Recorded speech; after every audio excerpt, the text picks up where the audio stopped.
Ready start.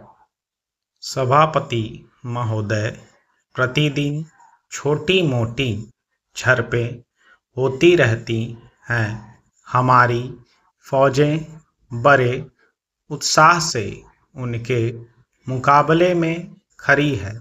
उनके हौसले बहुत ऊंचे हैं, लेकिन हमारी सरकार का भी यह कर्तव्य है कि उनके हौसलों को कभी गिरने न दें। उन्हें हर तरह की सुविधा प्रदान की जाए जिससे उनका आत्मविश्वास बढ़े। मैं मंत्री महोदय से अनुरोध करूंगा कि सरकार अपनी नीतियों के प्रचार का काम ठीक प्रकार से अपनी फौजों से करे।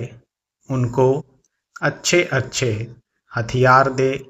अनुसूचित जातियों और आदिवासी जातियों के आयुक्त ने जो अपना प्रतिवेदन प्रस्तुत किया है, उस प्रतिवेदन को देखने से यह प्रतीत होता है कि इसको तैयार करने में उन्होंने बहुत परिश्रम से कार्य किया है। इसके लिए मैं उनको और उनके सहयोगियों को धन्यवाद देता हूं, परंतु साथ ही साथ इस प्रतिवेदन के संबंध में कुछ आवश्यक निवेदन भी करना चाहता हूं।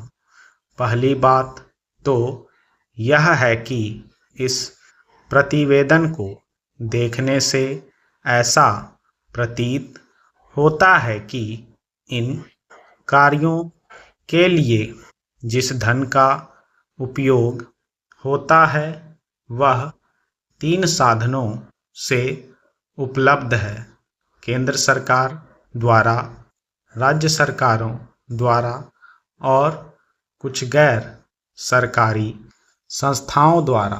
प्रतिवेदन के अनुसार जितना धन इन कार्यों पर व्यय करने के लिए दिया जाता है, उतना धन पूरी तरह से व्यय नहीं हो पाता। मैं यह नहीं कह सकता कि आवश्यकता से अधिक धन दिया जाता है या कार्यकर्ताओं को वह धन प्राप्त ही नहीं होता, जिसके कारण से वह बिना खर्च हुए बच जाता है।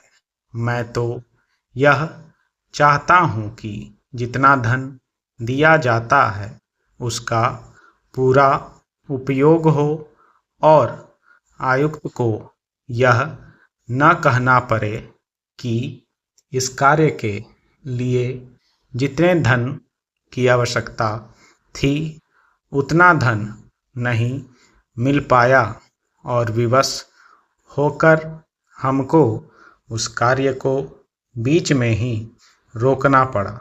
जहाँ तक राज्य सरकारों का संबंध है, बहुत सी राज्य सरकारें अभी तक इस कार्य में असावधानी से काम ले रही है और इस कार्य को उपेक्षा की दृष्टि से देखती है।